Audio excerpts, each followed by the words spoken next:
क्या खाओ? गरम गरम मालूम देगा? नरक में दुख उठाना पड़ेगा। वहां कोई दुकान नहीं है, एक कप चाय मिल जाएगा। चाय पीने में आजकल लोग बहुत बाजू है। सवेरे उठेगा बस या मुख पहले तो चाय पीता, वहां तो दुकान ही नहीं है तो चाय कहां से मिलेगी? किसी व्यक्ति ने कहा, बाबा हम लोगों को आदत बहुत बुरा है, क्या करेंगे? बिना खैनी खाने से लेटरिन नहीं जाते। बताइए ये क्या आदत है?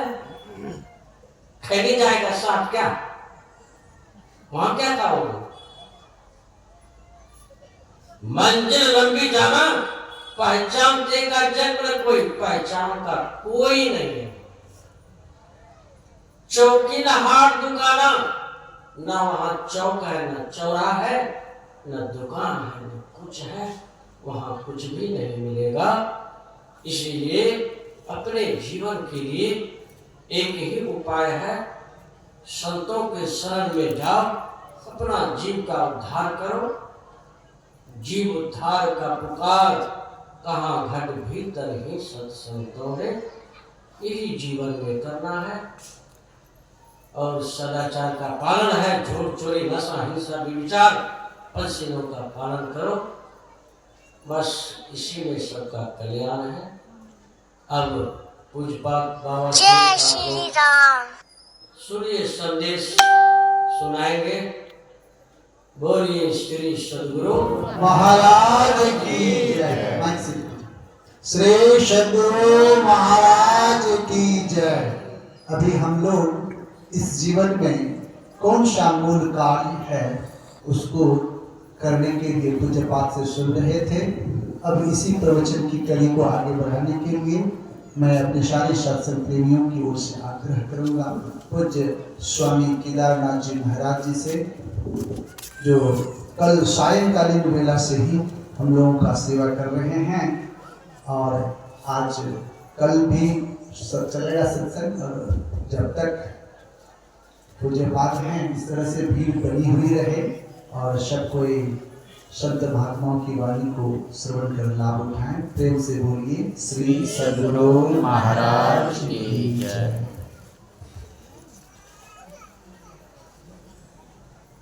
मंगल मूर्ति सतगुरु मिलवै सर्वाधार, मंगलमय मंगल करण बिनु बारंबार, ज्ञान उदधि ज्ञान घन सतगुरु शंकर रूप, नमो नमो भगवान सकल सुपूजन हो, बंदो गुरुपद कंदे कृपा सिंधु नर रूप हरि, महामोहतम पंज जासु वचन रवि कर, धन्य धन्य सतगुरु सुख, महिमा कही न जाय, जो कछ कहूँ तुम्हारी कृपा, मोते कछ न बसै। बोलिए प्रेम से श्री सद्गुरु महाराज की जय। वंदनीय साधु समाज, परम आदरणीय सज्जन वृंद, माताओं, अभी सुन रहे थे कि भजन करना चाहिए, यह मनुष्य का शरीर इसीलिए मिलता है, लेकिन भजन बनेगा तब जब खान पान को प्रथम संभाले। खान पान पवित्र होगा तो बुद्धि पवित्र होगी, बुद्धि पवित्र होगी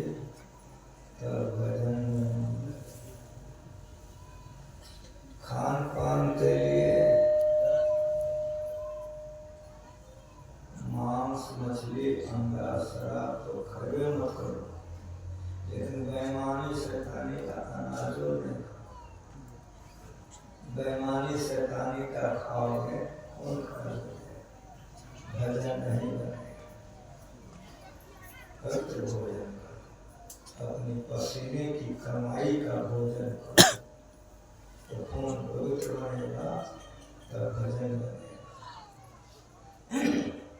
हम लोग जो खाते हैं स्वाद के लिए, लेकिन जो महापुरुष होते हैं भक्त, स्वाद के लिए नहीं खाते, केवल शरीर के लिए खाते हैं। शरीर सुरक्षित। एक महापुरुष समाधि से उठे, घूम रहे थे। एक किसान के दरवाजे पर गया, कहा बेटा भूख लगी है, कुछ खाने के लिए दे दो। किसान ने हाथ जोड़ लिया, बाबा क्षमा कर दीजिए, हम नहीं खिला सके, हमारा पड़ोसिया है, उनके यहाँ चले जाइए, वो खिला दे।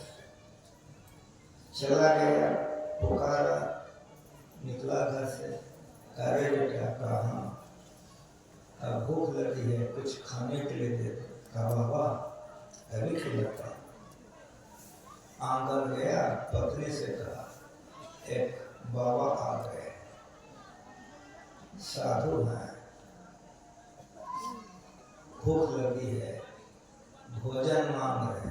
पत्नी ने कहा क्या, पानी लेके जल्दी से आइए, उनका पैर धोइए, ठीक कीजिए, मैं परोस करके आती हूँ।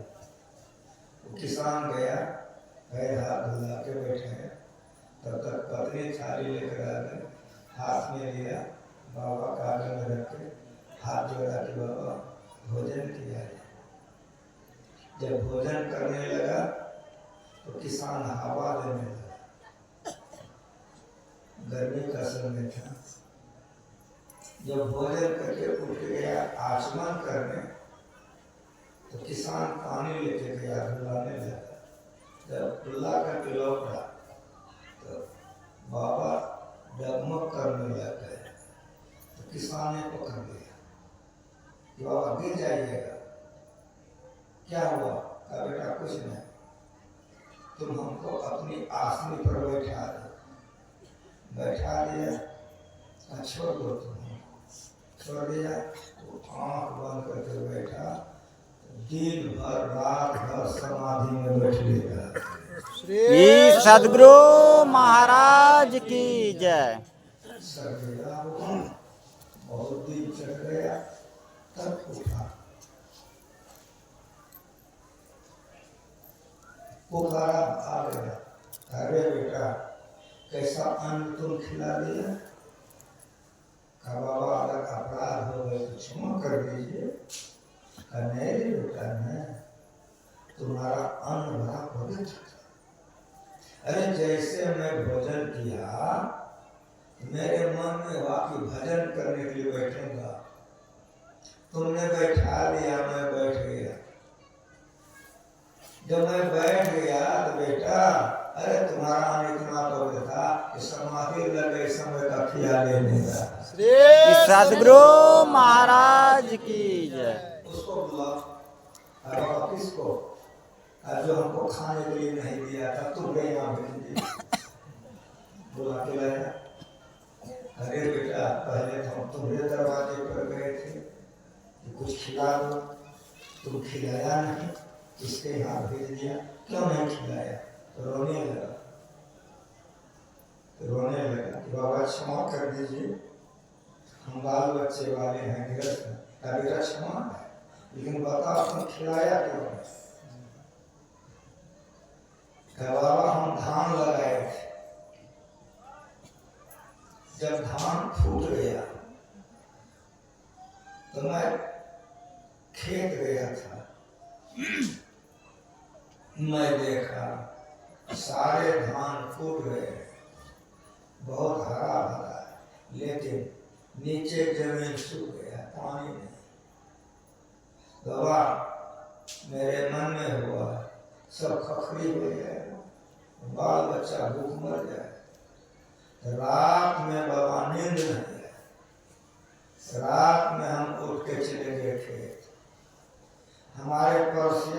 खेत में पानी था, आर काट दिए, उसका पानी चुरा दिए, उसको भी धान हो गया, हमको भी धान हो गया। तो चोरी का जो धान था, इसलिए बाबा ने खिलाया माखन। बाहर बेटा बाहर, इधर जाओ, इधर इधर इधर, तुम्हारा विचार तो बेटा बड़ा पवित्र है, जाओ आशीर्वाद देता हूँ कि तुम्हारी गरीबी सदा के लिए चली जाए। श्री सद्गुरु महाराज की जय। भोजन पवित्र नहीं होगा, खून पवित्र नहीं होगा, खून पवित्र नहीं होगा, बुद्धि पवित्र नहीं होगी, बुद्धि पवित्र नहीं होगी, भजन नहीं होगा। इसीलिए ईमानदारी पसंद की कमाई खाइए, तो खून पवित्र बनेगा। जब खून पवित्र बनेगा तो बुद्धि पवित्र बनेगी। पवित्र बुद्धि में पवित्र कर्म होता है, और सारे कर्मों में ध्यान सबसे श्रेष्ठ। मैं यहाँ आकर बड़ा खुश हूँ। सत्संग मंदिर नहीं था, जमीन दाता ने जमीन दे दिया, बन गया। बनाने वाले बनाए, खाली मंदिर था, भोजन की बड़ी दिक्कत थी, बन गया। लेकिन अभी भी दिक्कत है। साईं इतना दीजिए जामे कुटुंब समाज, मैं भी भूखा ना रहूं, कोई साधन भूखा है, इतना दीजिए। धन की 3 गति है। प्रथम गति है काम, दूसरी गति है भोग, और तीसरी गति है नाश। जिन लोगों ने इस सत्संग मंदिर में तन मन धन लगाया है, वो कितने सौभाग्य के पास है, उन्हीं के चलते आज ये सत्संग हो रहा है। श्री सद्गुरु महाराज की जय। यदि ये पवित्र कर्म दान नहीं दे करके ये मंदिर नहीं बनता, आज जो आप लोग आनंद उठा रहे हैं। मैं आप तमाम लोगों से कहना चाहूँगा कि ठट्टी लगी हुई है, आप लोगों को अच्छा लगता है। अभी सुनगठन बाबा कर रहे सब है गुरुदेव महाराज का, और गुरु महाराज के घर में टटिया, या आपके घर में खुमरिया के बारे आप लोग जो कमी है, घेरा होनी चाहिए, बढ़िया एक तो गेट बनना चाहिए, आपका मंदिर में भी ग्रिल लगनी चाहिए। झरीलाल पैसा को अगर आप लोग 2 पैसा देते हैं तो 2-4 पैसा लगाइए के व्यवस्था करता है, उसके हिसाब को आप देख सकते हैं। दान करने से भक्ति बढ़ती है, उदारता आने से भाव बनता है, भगवान की कृपा। सुनिए, महाभारत की लड़ाई खत्म हो गई, सौभाग्य में का महाभारत की लड़ाई चल रही थी, कर्ण गिर गया, आज कर्ण मारा गया, लड़ाई बंद हो गई। पांडव सेना में उत्साह मनाया गया कि कर्ण मारा गया, लेकिन हमारी बात सुनिए, सारे लोग प्रसन्न थे, भगवान प्रसन्न नहीं थे। भगवान कृष्ण का चेहरा सूखा हुआ होगा, और उनके मुंह से निकल रहा था कि आज धरती पर का दाता उठ गया। इस सुन करके अर्जुन को बड़ा बुरा लगा, प्रतिद्वंदी था ना, अर्जुन को बड़ा बुरा लगा। अर्जुन ने भगवान से कुछ कहा, भगवान ने कहा कि अर्जुन सुनो, कारण अभी मरा नहीं है, चलो तो मेरे साथ दिखाता हूं तुमको। भगवान एक ब्राह्मण का रूप बना लिए, एक चेला में अर्जुन को साथ लेके चल दिए। रात का समय है, लाश है, उसी लाश में कर्ण का लाश भी है, लेकिन मरा नहीं था, जिंदा था। और उसी में भगवान पुकार रहे हैं, दाता कर्ण कहाँ हो। यही आवाज है। कहा कि लड़ाई तो दिन भर में चलती थी, गिर गया तो लड़ाई बंद हो गई ना। ब्राह्मण के भेष में पुकार रहा कि दाता कर्ण कहाँ हो, दाता कर्ण कहाँ हो। उस लाश में से गर्दन उठा करके देखा कि मरने के समय हमको कौन पुकार रहा है। कान में बार बार आवाज आ रही थी कि दाता कर्ण कहाँ हो। गर्दन उठाया और बोला, आ। कौन महापुरुष हो कि मरने के समय में हमको याद कर रहे हो। अगर हमको याद कर रहे हो तो मेरी आवाज को सुनो और यहाँ तक आओ। आवाज सुन करके ब्राह्मण वहां पहुंच गए। जैसे ब्राह्मण को देखा, कर्ण ने हाथ जोड़ करके प्रणाम किया और पूछा कि ब्राह्मण देवता, ये मरने के समय में हमको आपने क्यों याद किया है, क्या चाहिए। ताकि तुम दानी में शिरोमणि, दाता हो, तुम्हारा नाम सुन करके खोजते खोजते तुम्हारे पास गया। हमको एक सरसों के बराबर सोना चाहिए। कितना? कितना? एक सरसों के बराबर हमको सोना चाहिए। ये बोला। ब्राह्मण ने कहा कि एक सरसों के बराबर हमको सोना चाहिए। कर्ण ने कहा कि ब्राह्मण देवता, आप हमारे घर पर चले जाइए। एक सरसों के बराबर नहीं, जितना सोना आपको चाहिए मेरी पत्नी से मेरा नाम कह दीजिएगा, ले लीजिएगा। ब्राह्मण ने कहा कि कर्ण, दानी सुनकर तेरे पास आया, अरे देना है तो दे दो, टाल मटोल करे, पत्नी के पास जाए फिर तुम्हारे पास आना, कहा तो नहीं होगा। कर्ण ने कहा कि ब्राह्मण देवता नाराज मत होइए, मैं बतलाता हूँ। आड़ आ गया कर्ण। क्या याद आ गया? एक बार दांत में उनको छेद हो गया तो दांत भरा था डॉक्टर, आजकल भी दांत भरता है।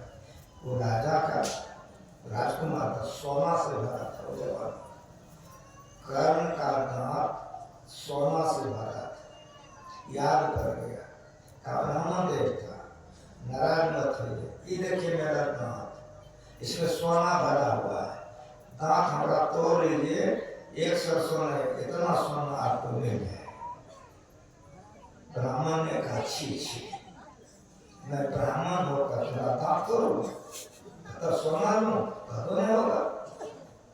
कहा ब्राह्मण देवता क्षमा, नाराज मत होइए, आपके पैर के निकट में देखिए वो पत्थर है, लड़का दीजिए, उसी से तोड़ के दे देंगे।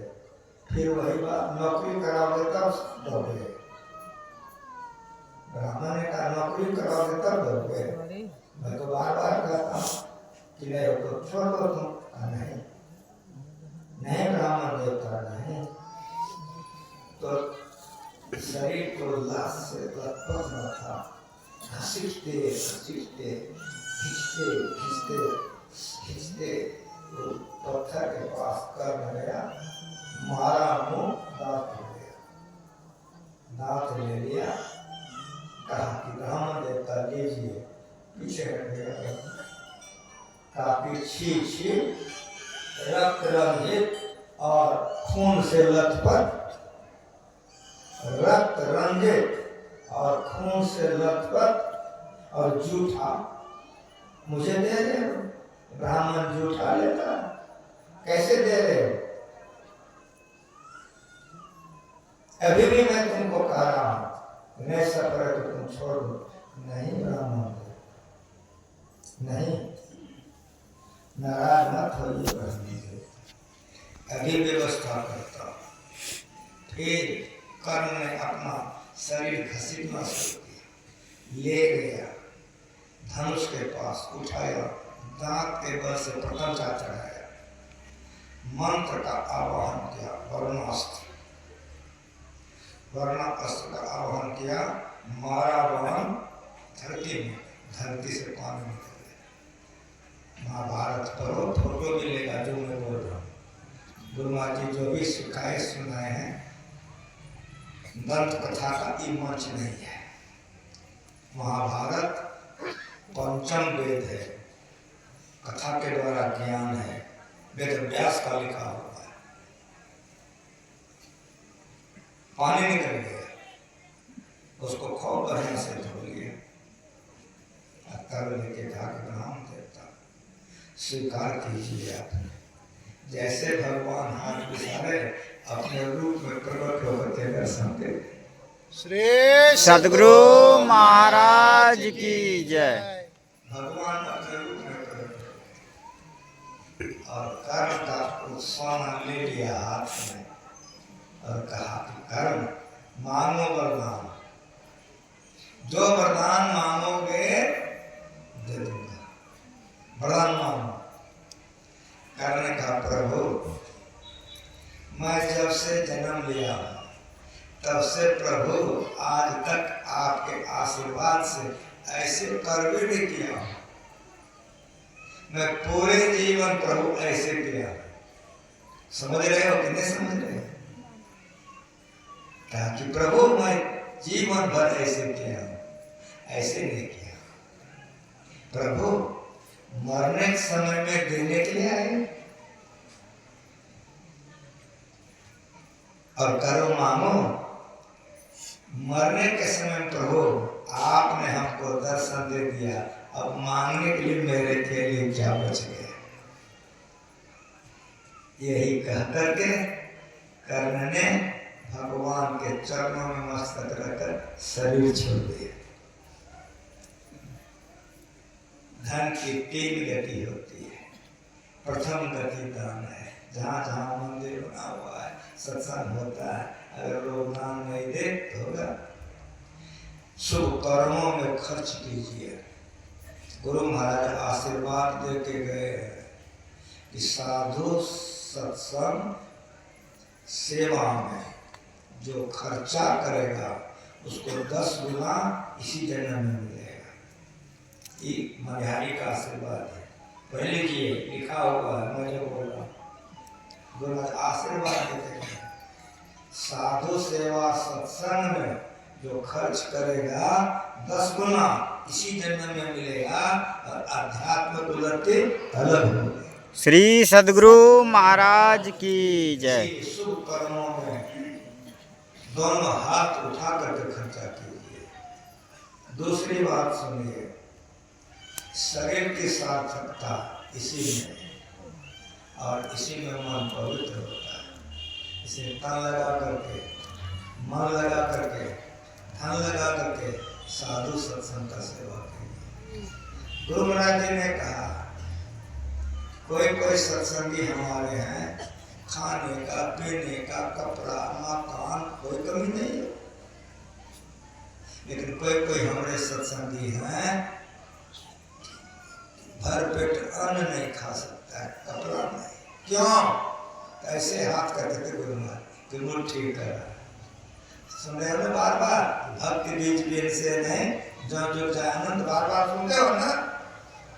ये जो भजन भेद लेके ध्यान करोगे तो बार बार मनुष्य का शरीर मिलेगा।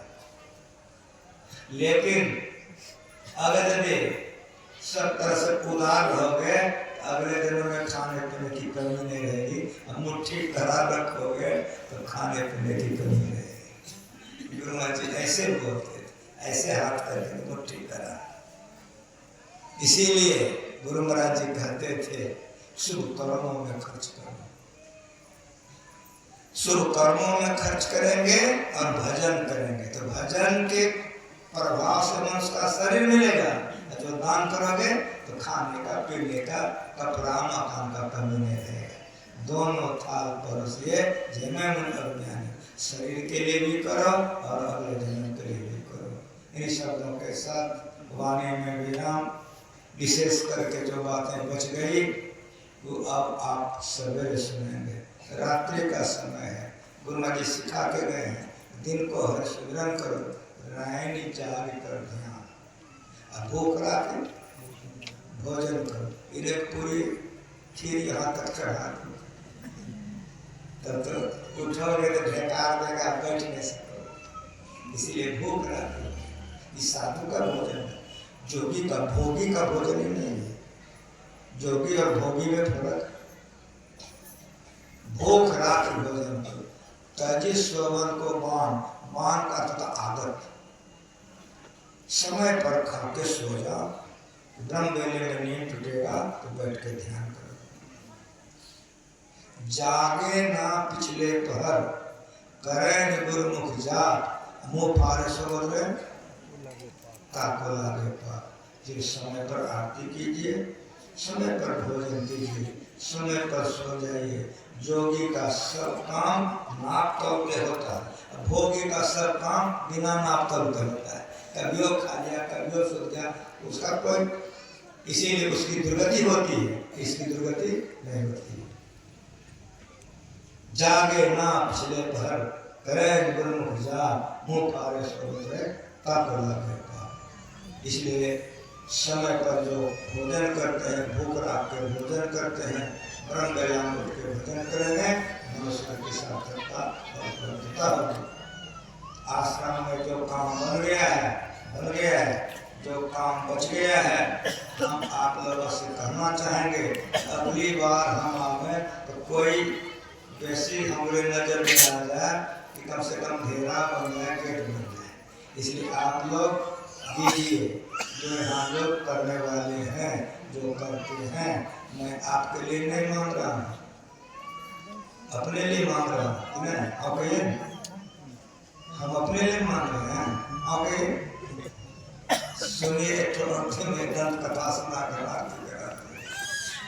एक भिखमंगा भीख मांगने के लिए जा रहा है। एक शहर के बगल में एक झोपड़ी थी, शहर के बगल में झोपड़ी थी, वहाँ एक भिखमंगी थी, उधरे वो भिखमंगा चला गया। भिखमंगी देखती है कैसा है, इतना बड़ा घर मकान वाला में सजाया है, हम यहाँ आ रहा है।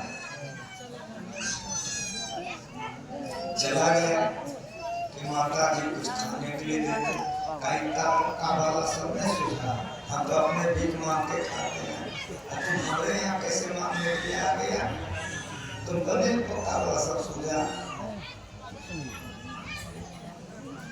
काचा कुछ दे दिए, भीतर गया, कई दिन का शराब बचा हुआ था तो दे दिया, तो साथ भिखमंगा खा लिया। ना माता जी कुछ पहनने के लिए दे दो, कैसे तुम हो, तुमको जरा सा विचार नहीं है। हम तो अपने भीख मांग के खाते हैं। अंदर गई, गुदरी ऐसा उठा करके लाके दे दी। भिखमंगा लपेट लिया, नाचने लगा कि माता जी बड़ी दयालु हो, खाने के लिए भी दे दी, कपड़ा भी दे दी। बड़ी जोर से बोली, पेट में तना गया, कपड़ा नहीं करोगे, अरे निर्लज्ज हो। चले गया, बगल में जा रहा था एक बुढ़िया और थी, उसी बुढ़िया का जरूर जाने। बुढ़िया बोली कि हम तो अपने सबसे बड़े गुजरे हैं, हमें यहाँ क्यों आए? अपने से नहीं, मतलब दूसरा सुनने के लिए। दरवाजे पर भिखमंगा गया, बुढ़िया तो नाचने लगी प्रसन्नता में।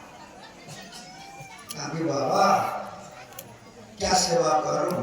कहा माता जी भूख लगी है, कुछ खाने के लिए दे।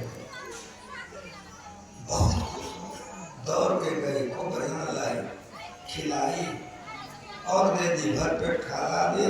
उधर से लाई अपना काजू किशमिश, क्या करें, हम तो भिख मांगी है ना, माँ का बिजली जमा कर देने रास्ता में खाइएगा। नहीं नहीं, हम ये खाएंगे तो काकी पक्का वाला देता तो खाते ना, हम गरीब हैं तब ना रोने लगी। वो सब खा लिया, ले लिए। हाँ माता जी कुछ पीने के लिए दोगे? काका भी लाती अंदर गई, एक ठोठा बेचारा कहाँ है, चद्दर बिछा दी, बढ़िया बढ़िया धोती कुर्ता का कपड़ा, जितना चद्दर गमछी गठरी पानी खींच के ला के दे दी, ले बिल्कुल ने कहा माता जी पागल हो गए, ये गठरी क्या करें? हम तो भिकमंगी हैं, जहाँ जहाँ जाते हैं इतना बढ़िया कैसे खिलाए? अल्लाह बाबू को पोता हुआ था, हमको तो सब चिंता है, तुमको कोई देगा, कोई पी लेना, कोई बिछा लेना, फटेगा तो निकाल लेना।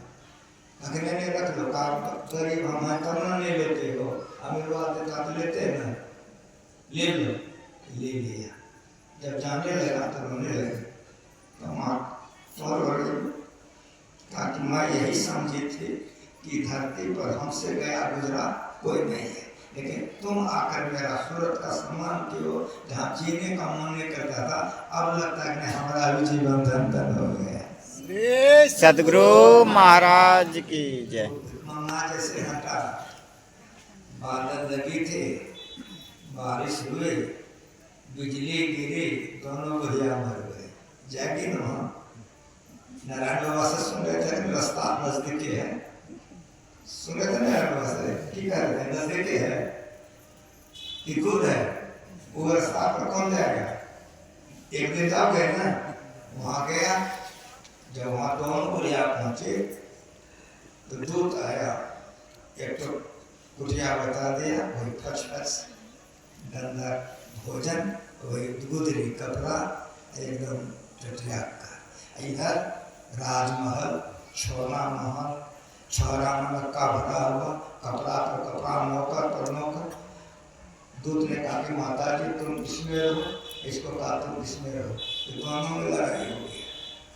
बुढ़िया बोली तुम बड़ा मुँह देखा है रे, वहाँ तो दोनों भीख मांग के खाते थे, अब तुम किसको कहता है राजमहल में रहने, हमको कहता है इसमें रहने। तब कहा कि हमको चिंती हो? हाँ हाँ हाँ चिंते हैं, तुम बड़ा मुँह देखा है? कहा नहीं चिंती। ये कह करके जिस भेष में भीख मांगने के लिए गया था वही रूप में प्रकट हो गया, तुम जो भी हो तुम्हारा है, ये जो भी है उसका। समझ में आ रहा है? जीवत ही करो आशा, जीवत में नाम तुम ध्यान भजन नहीं करोगे तो मरने पर मिलेगा, मरने पर भी मिलेगा, अब हम मिला सो तब हम मिलेगा, जो करोगे वहाँ मिलेगा। इसीलिए दोनों हाथ उलझिए, यही से हम काम। जो भी साधु महात्मा आपको कहता है वो आपके लिए कहता है। आप यहाँ पर सुखी रहेंगे, मरने के समय में सुख होगा, मर कर के सुख होगा। इन्हीं शब्दों के साथ प्रेम से बोलिए श्री सदगुरु महाराज की जय। अब आरती।